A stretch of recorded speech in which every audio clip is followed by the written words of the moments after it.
사람이 우울해지면 과거를 곱씹지만 잘 살고 있으면 과거 생각에 그리 얽매이지 않는다. 현재의 기분을 나아지게 하기 위해 과거의 기억을 꼭 파고들 필요는 없다. 자신이 우울증에 취약하다고 해서 약하거나 열등한 인간은 결코 아니라는 걸 아는 게 더 중요하다. 때로 잊기 쉬운 사실이지만 잊지 않아야만 살아갈 수 있다.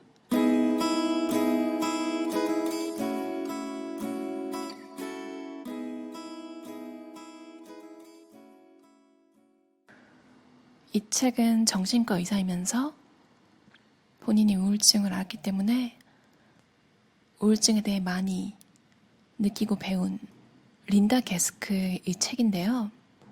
지금은 반퇴직 상태로 북부 잉글랜드에서 남부 스코틀랜드까지 걸쳐 이어진 낮은 산맥, 페나인 산맥 지역의 돌로 지은 집에서 남편과 고양이와 살고 있대요. 이 책은 표지가 예쁘긴 한데 그래서 고른 건 아니고요. 정신과 의사 정우열님 채널을 구독하고 있는데 몇 주 전에 이 책에 대한 영상이 올라왔던 것 같아요. 그래서 그냥 제가 스코틀랜드를 또 좋아하거든요. 그 나라 분위기를, 그쪽 출신 밴드들의 음악도 좋아하고요. 근데 보니까 저자는 에든버러에서 공부했더라고요. 제가 좋아하는 곳은 글라스고입니다.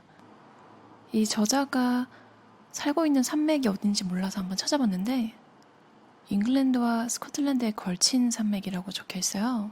이 저자의 어머니가 스코틀랜드 출신이고 아버지가 잉글랜드 출신이거든요.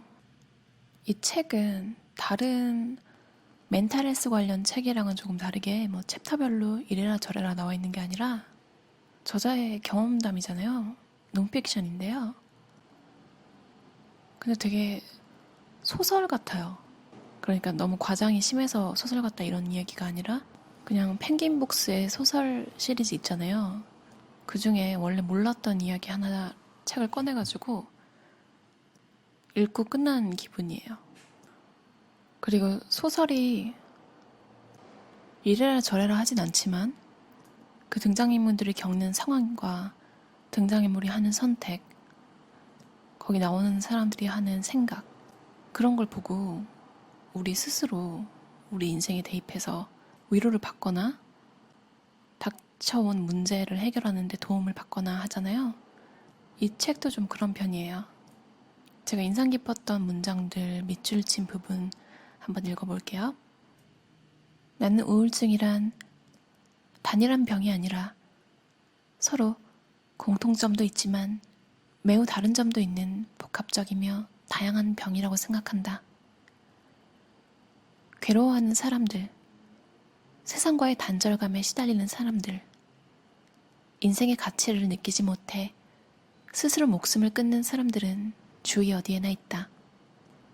이들이 겪는 괴로움에는 공통점도 많아서 의사들이 달달 외워 환자들에게 항상 묻는 각종 우울증 증상이 다 포함되지만 사람마다 고통받는 사연이 다 다르고 우울증을 앓게 된 이유도 다 다르다. 이들이 안고 있는 문제는 단순하지 않고 매우 복잡하다. 인간으로 살면서 피할 수 없는 여러 현실들이 복잡하게 함께 얽혀 있다. 이를테면 취약성, 두려움, 상실, 상처, 사랑받고자 하는 욕구, 외로움, 남을 신뢰하지 못하는 문제, 과거에 겪었던 문제, 해소되지 못한 애통함 등이다. 이렇게 저마다 안고 있는 경험들을 인정하고 다루지 않고서는 우울증이 낫도록 도울 수 없다. 약 복용만으로는 결코 답이 될 수 없는 이유다. 우리는 부모로부터 물려받은 유전자로 인해 우울증에 취약해질 수 있다. 그리고 많은 우울증 환자는 신체적으로도 엄청나게 힘든 증상을 겪는다. 기분 침체, 의욕 저하, 기력 저하, 사고력 감퇴, 절망감 같은 우울증 증상인 것이다. 이런 증상들은 약을 복용함으로써 적어도 어느 정도는 개선할 수 있지만 심한 우울증을 만성적으로 겪는 사람의 경우에는 뇌에 구조적 변화가 일어나는 것이 관찰된다. 참 마음이랑 신체는 닮은 것 같아요. 팔이 빠진다고 하잖아요. 한번 그런 걸 겪으신 분들은 또 팔이 빠지네, 또 팔이 빠진다 이런 이야기 되게 많이 하시잖아요. 힘든 사건이 일어나서 심한 우울증이 한 차례 유발된 경우에는 이후에 증상이 또 나타나기가 더 쉽대요. 사건, 유전, 환경, 각종 어려움, 이 여러 가지 측면 가운데 무엇이 얼마나 크게 작용하고 있는가 하는 양상은 사람마다 모두 다르대요. 우울증은 대단히 개인적인 병이다. 벌레가 사과 속을 파고들듯 우리 영혼 속을 파고들어 자아 정체감을 좀먹고 살아갈 이유를 빼앗아간다. 우울증의 해악을 다스릴 방법은 우리 각자가 나름대로 찾아내야 한다.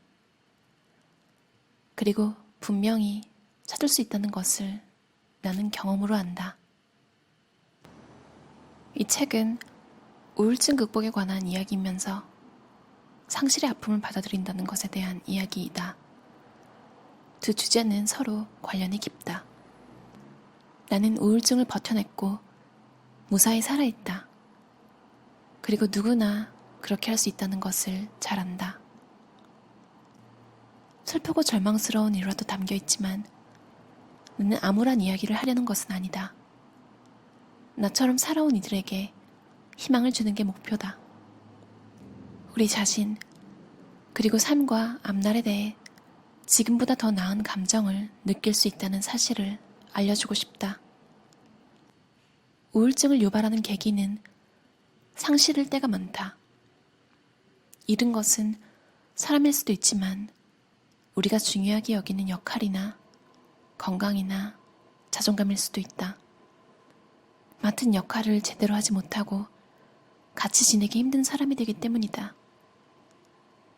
인간은 소중한 누군가나 무언가를 잃으면 애통해하기 마련이다.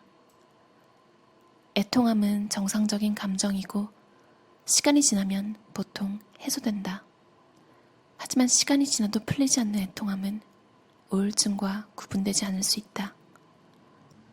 또 다른 상실을 견디기 힘들어진다는 점에서 똑같다. 나는 성격이 너무 예민했다.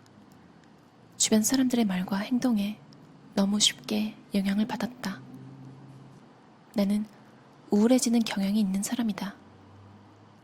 나는 우울증을 직접 겪었기 때문에 더 인간적이고 이해를 잘하는 치료자가 될 수 있었다고 생각한다.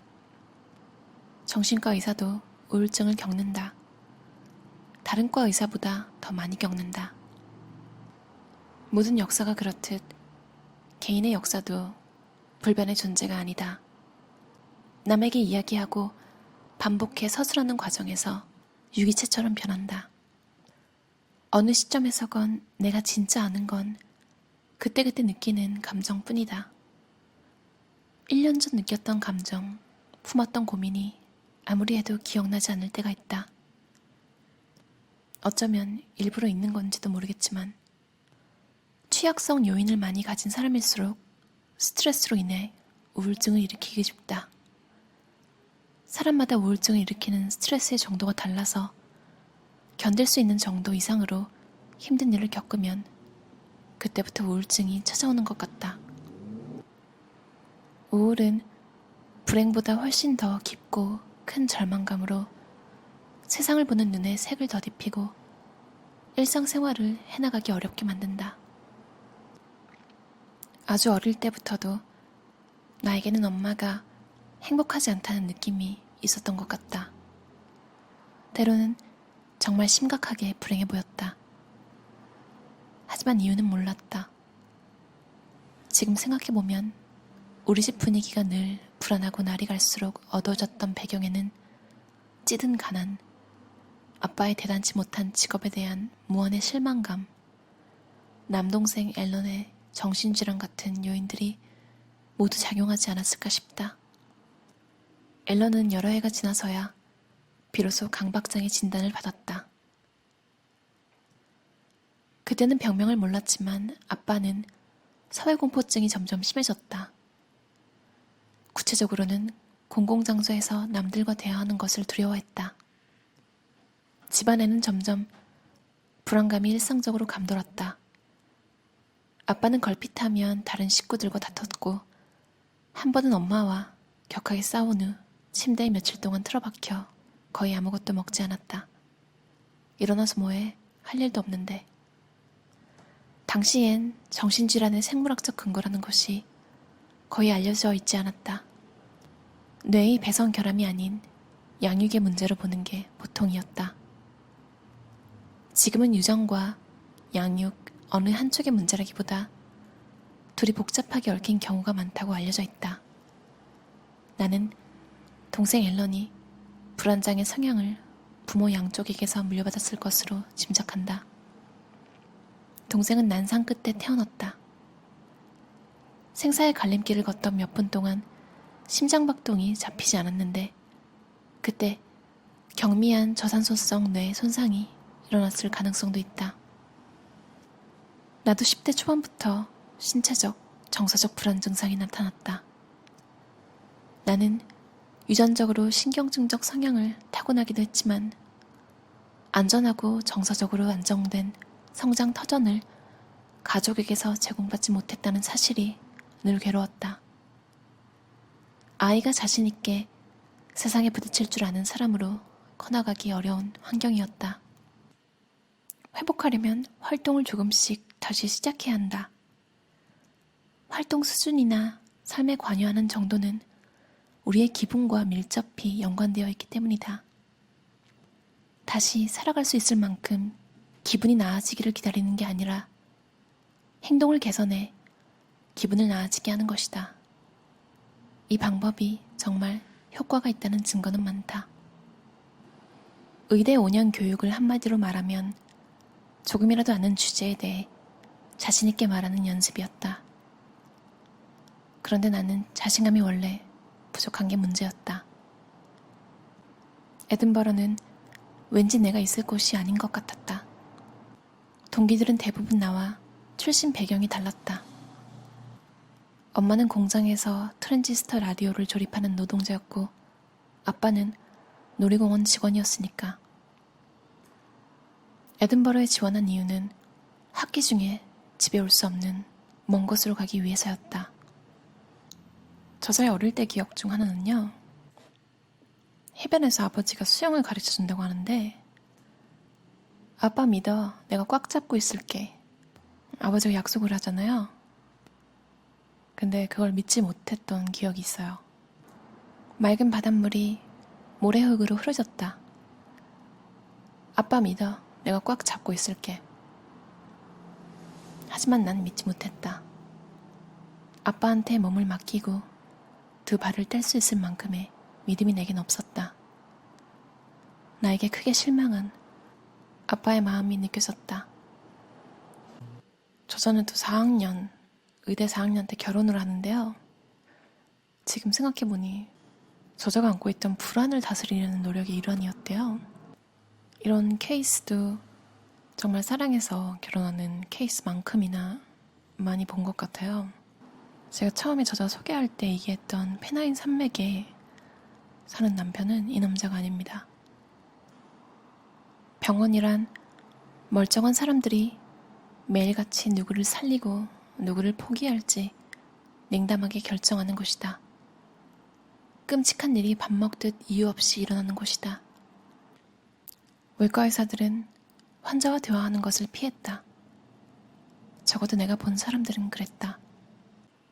마이크는 수간호사와 사귀고 있었는데 나는 그 때문에 불편한 질투심에 사로잡혔다. 남편의 직장 때문에 잉글랜드에 내려간 뒤로 남편을 거의 못 보긴 했지만 나는 엄연히 결혼한 여자였다.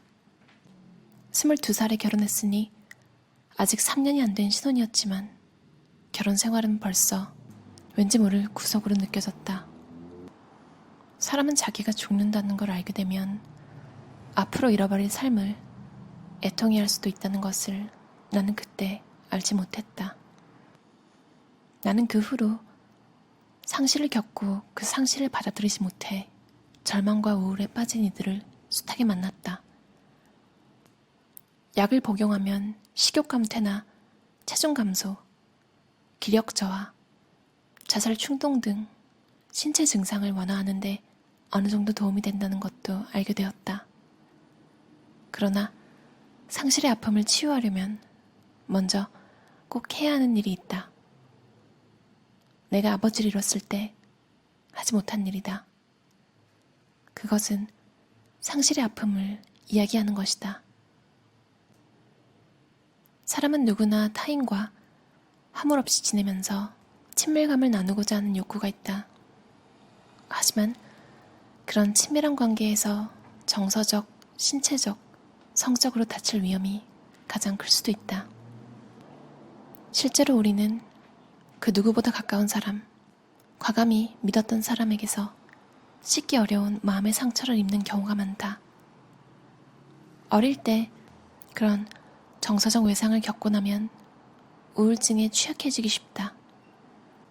어른이 되었을 때 정서적 회복력이 떨어져 인간관계를 맺고 스트레스에 대처하는데 어려움을 겪을 가능성이 높아지기 때문이다. 민감한 성격 특성이 있는 사람은 남들이 자기를 어떻게 생각하는지 걱정하기 때문에 매사에 너무 진지하다는 말을 자주 듣는다. 그런 사람이 심하게 우울해지면 남들에 대한 걱정이 편집증적 사고로 확대될 수 있다. 자존감이 낮은 사람이라면 더 그렇게 되기 쉽다. 이 책에 린다 게스크와 엄마 이야기가 나오기도 하는데요. 썸머님이 쓰신 나는 왜 엄마가 힘들까? 라는 책이 생각났어요. 이 린다 게스크 엄마가 약간 그런 분이시더라고요. 만족을 못하는 거예요. 이 책 내용을 보면 엄마가 항상 이랬기 때문에 아버지와 조금 더 유대감이 있었던 것 같아요. 내 성공을 바랐던 사람은 아빠뿐이었다. 동생 앨런의 문제에 조금이라도 인내심을 갖고 대처했던 유일한 사람도 아빠였다. 나중엔 점점 까다롭고 같이 지내기 힘들어지긴 했지만 나는 아빠 생각만 하면 끝모를 공허감에 괴로웠다. 한 번은 어느 지인이 나에게 왜 어머니를 자주 보지 않느냐고 물었다.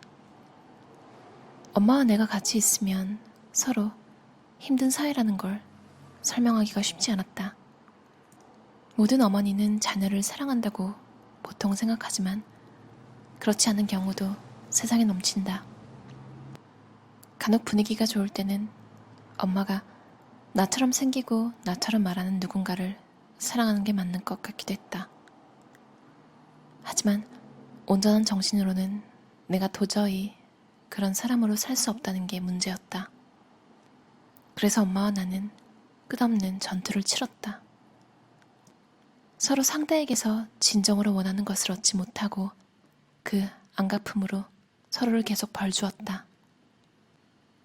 나는 우리 가족이 더는 가족으로 느껴지지 않았다. 그곳에 내 자리는 없는 것 같았다. 후에 깨달았지만 우리 가족은 내게 한 번도 따뜻하고 안전하고 정이 넘치는 보금자리를, 그러니까 내 친구들은 대부분 누리면서 자라는 듯한 그 환경을 만들어주지 못했다. 내겐 오로지 일터뿐이었다. 병동뿐이었다. 내 안의 의심과 불안, 가족과 소원해지는 아픔을 직시하는 것보다는 다른 사람들의 문제를 다루는 것이 쉬웠다. 내 자신의 문제를 먼저 다루는 것이 얼마나 중요한지 나는 깨닫지 못했다. 우울증을 일으키는 사건의 종류는 다양하지만 그 중에서 가장 해로운 것은 그 사람의 취약한 부분을 정확히 건드리는 경우다. 열쇠가 짝이 맞는 자물쇠를 찾아가듯 그 사람의 취약점과 딱 맞아떨어지는 사건이 꼭 일어나는 걸 보면 신기할 정도다. 불안이 무언가가 일어나리라는 두려움의 징후라면 우울증은 두려움이 현실이 될 때 나타난다. 인간은 본래 사랑받고자 하는 욕구가 있지만 사랑이 무엇인지 정의하기는 쉽지 않다. 인간의 마음은 어찌 보면 양파와 같다는 사실이다. 문제를 한꺼풀 벗겨내면 그 밑에 문제가 또 한꺼풀 드러나서 그것도 언젠가는 다뤄주어야만 한다. 나는 깨닫기 시작했던 것 같다. 내 모든 결점과 허물까지 있는 그대로 받아들이지 않고서는 삶을 다시 살아갈 수 없다는 것을. 진부하게 들릴 수도 있겠지만 진정으로 남을 아껴줄 수 있으려면 자신을 먼저 사랑할 줄 알아야 한다는 말이 100번 틀리지 않다. 그 당시 나는 마음 챙김에 대해 전혀 알지 못했지만 이곳에서 생활하면서 그날그날 반복되는 일과에 집중하다 보니 내가 먹을 음식을 만들고 3km 거리의 가게를 걸어서 다녀오고 창가 책상에 앉아 독서하고 글 쓰고 바다 풍경을 스케치하고 나면서 나도 모르게 마음 챙긴 기법을 실천하고 있었다. 그리고 그 과정에서 혼자라는 게 사실 그렇게 나쁘지 않다는 걸 깨달았다. 나는 고독이라는 것 역시 끌어안을 수 있고 심지어 즐길 수도 있다고 생각한다. 자기 자신과 함께하는 법을 배운다면 가능하다. 이 책에 스토리가 있어서요. 부담스럽게 보일 수도 있는데요. 왜 저는 부담을 안 가지고 읽었는지는 모르겠어요. 원래 외국 자기계발서들에 나온 기다란 사례 같은 거 저는 읽는 거 그거 되게 싫어하거든요. 근데 이거는 이 저자가 항상 그 사례 속에 있잖아요. 그러니까 이 저자가 주인공인 소설을 읽는 느낌이잖아요. 그래서 몰입해서 읽을 수 있었던 것 같아요. 그리고 읽는 한 바닥 한 바닥이 너무 솔직해서 위로를 많이 받았어요. 가끔 어린아이들이 그린 그림이나 어린아이들이 하는 말에 어쩜 이런 말을 할 수 있지? 놀라는 경우도 많잖아요. 어른들은 너무 자연스럽게 묻어버린 감정 같은 걸 표현하는 말들이요. 소설가들의 첫 작품이 거의 본인 얘기라고 하잖아요. 이분은 정신과 의사였고 논픽션이라고 밝히는 게 이걸 읽는 사람들에게 희망의 증거 같은 게 될 수 있다고 판단했기 때문에 이런 포맷으로 나온 걸 수도 있는데요. 제 생각에는 소설로 나왔어도 저자가 이 내용으로 소설을 썼어도 별로 다르지 않은 결과물이 나올 것 같아요. 이 책을 읽다 보면 다양한 스토리들이 많이 나오는데요. 그 명칭을 모를 때는 주위에 그냥 그걸 보고 살 때는 그냥 그런 사람들이야. 좀 특이하지 라고 하는데 그런 것들을 이 책을 보다 보면